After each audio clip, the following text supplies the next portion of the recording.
حدیث دی او ګناه چې دا یو تور دا چې په زړه باندې لګي کله چې انسان ګناه وکړي د دې انسان په زړه باندې تور داغ لګېږي دغه تور داغ بیا په توبه باندې ختمېږي او صبر نه کول په یو تکلیف په یو مصیبت باندې دا ګناه ده او هغه د دغې تور ټاک د دې ګناه نه انسان په برکت د صبر سره بچ کېږي ته چې کله صبر وکړې ته چغې ورغلې الله پاک دې چغې ورغله الله پاک چغې وهل صحیح دي خو داسې به چغې نه وایي چې الله یو ځل یې ګیر کړی په ما باندې دا تکلیف راوړی داسې چغې به نه وایي الله ستا رضا ده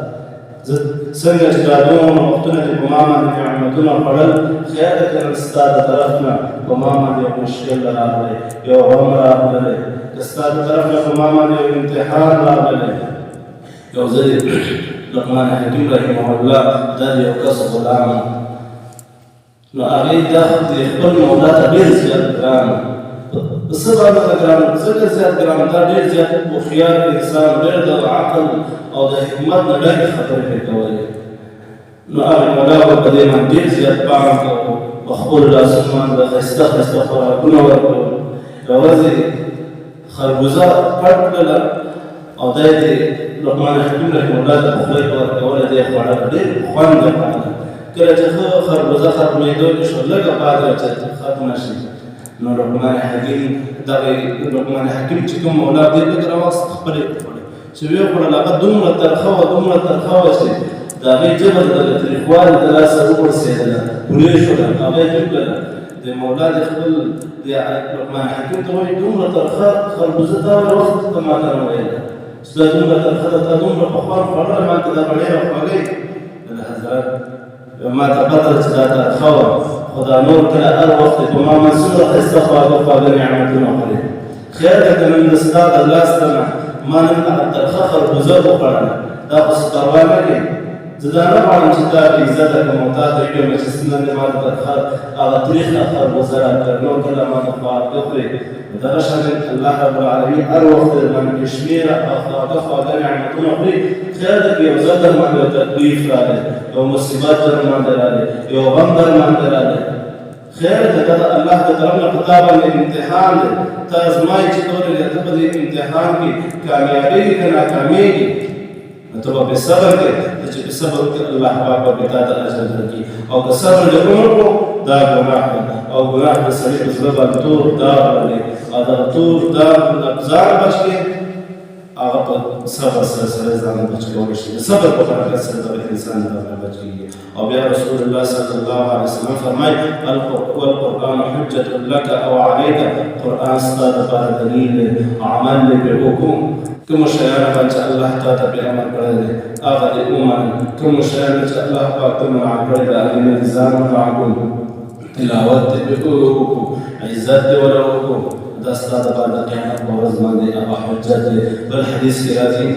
رسول الله صلی الله علیه وسلم فرمایي تاسو د قرآن پاک تلاوت وکړئ ځکه د قیامت په ورځ باندې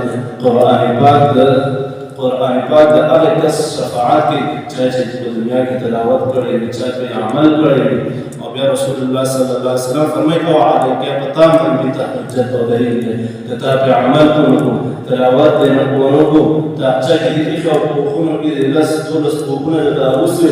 او دوړو نه ډک هغه دې چېرته نه راوستو او نه دې پرې عمل کړو نو بیا به دغه قرآن د قیامت په ورځ په تا باندې د ګواهي کوي چې الله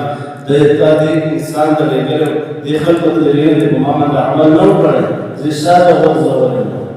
نو بیا به تا باندې د حجت او بیا رسول الله صلی الله علیه وسلم فرمایي ټول خلک چې دا سبا کې چې کله سبا کې نو دا هر یو په سهار سبا کې خپل نفسونه دا ټول خلک خرڅوي څوک خپل نفس په دې خرڅ کړي چې خپل ځان د جهنم د اور نه آزاد کړي چې سهار شي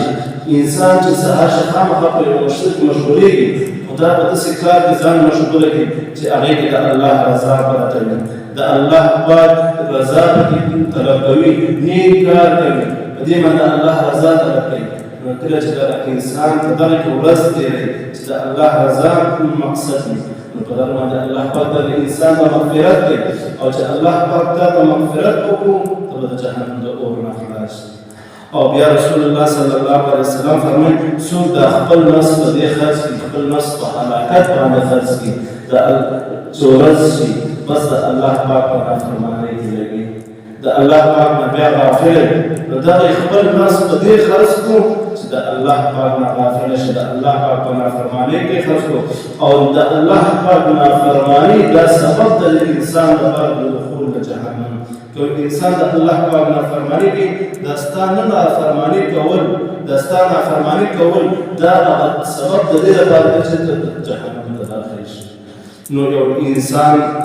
هر انسان دا هره ورځ چې سهار شي دې من خامخا مشغولتیا راځي چې دا انسان به خامخا مشغول وي چې ته د الله پاک په اطاعت کې خپل ځان مشغوله کړي د الله پاک په عبادت کې خپل ځان مشغوله کړي نو ته هغه د جهنم د اور نه خپل ځان خلاصوي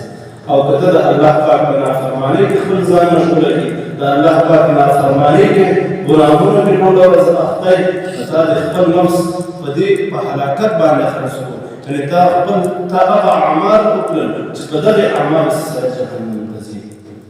الله پاک ما د خبر باندې عمل کول توفیق راکړي سمې درس ته وما علينا الا البلاغ واخر دعوانا الحمد لله رب العالمين